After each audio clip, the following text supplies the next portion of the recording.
Bismillahirrahmanirrahim. Assalamualaikum warahmatullahi wabarakatuh. InsyaAllah hari ini kita akan teruskan lagi pembelajaran kita sejarah tingkatan 1, iaitu pada bab 5, iaitu mengenali tamadun awal dunia.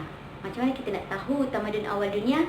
Adalah sebelum ni kita telah belajar kan, tamadun Mesopotamia, Mesir Purba, dan hari ini kita akan belajar berkenaan tamadun Indus.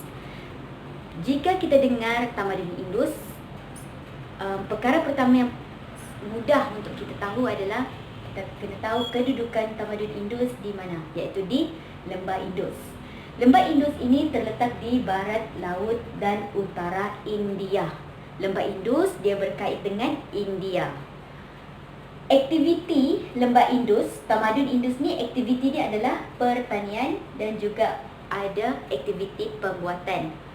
Kalau pertanian, orang-orang dalam tamadun Indus adalah menanam gandum, barley dan juga kapas. Dan aktiviti pembuatan adalah daripada kapas dan besi. Terdapat dua bandar terancang di tamadun Indus, iaitu Harappa dan Mohenjo-daro. Harappa dan Mohenjo-daro. Yang dua ni adalah bandar terancang, nama bandar terancang di tamadun Indus. Dan kemudahan yang ada di tamadun Indus adalah sistem paip. Bayangkan di rumah jika tiada sistem paip, tiada paip, macam mana kita hidup? Mesti huru-hara kan, mencari air. Dan juga kemudahan yang kedua adalah pembentungan. Sistem pembentungan ini sangat penting bagi mengelakkan pencemaran, sebab najis-najis yang ada di rumah, yang ditandas, dia akan disalurkan melalui sistem pembentungan dan mengelakkan pencemaran lah. Tetapi tamadun Indus ini telah mengalami kemerosotan. Telah mengalami kemerosotan disebabkan apa?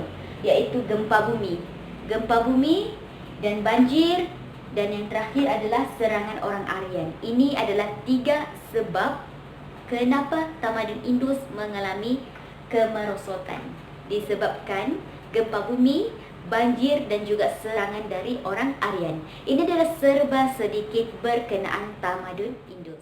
InsyaAllah kita akan teruskan lagi untuk tamadun Wang He, iaitu tamadun Wang He adalah terbina di kedudukan dua sungai yang mengalir dari kawasan pergunungan di sebelah barat ke lautan Pasifik.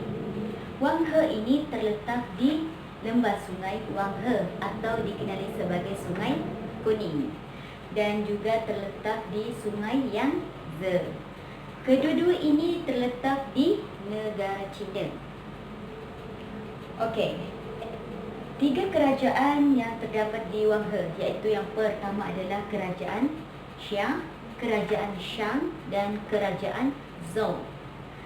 Pusat pentadbiran Wang He adalah di Anyang.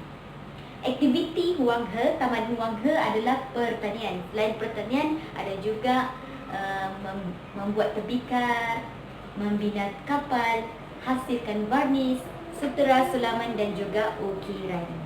Ini adalah serba sedikit untuk Wang He. Alhamdulillah, hari ini kita telah selesai untuk mengenali keempat lokasi tamadun awal dunia. Okey. Pertama, kita telah belajar mengenali tamadun Mesopotamia, Mesir Purba, Indus dan juga tamadun Wang He. Dan jika perasan, keempat-empat tamadun ini adalah asasnya terletak di sungai. Dan kita tengok di Mesopotamia.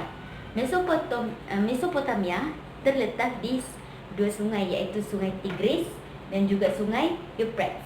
Di mana kedudukan ini dari Turki hingga ke Iraq. Dan untuk Mesir Purba pula terletak di lembah Sungai Nil. Lembah Sungai Nil terletak di Mesir. Dan kedudukan Indus, tamadun Indus pula di lembah Sungai Indus, iaitu barat laut dan utara di negara India.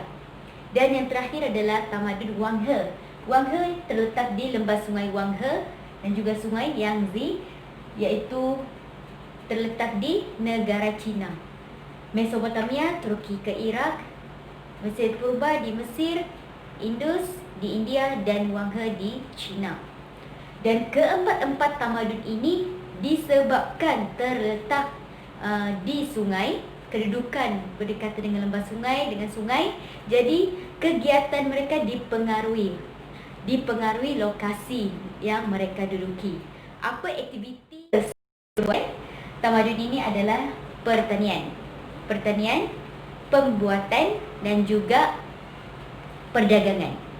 Sumbangan keempat-empat tamadun ini kita akan belajar untuk bab yang akan datang pula. Okey, tunggu dan kita akan terus bersemangat untuk belajar.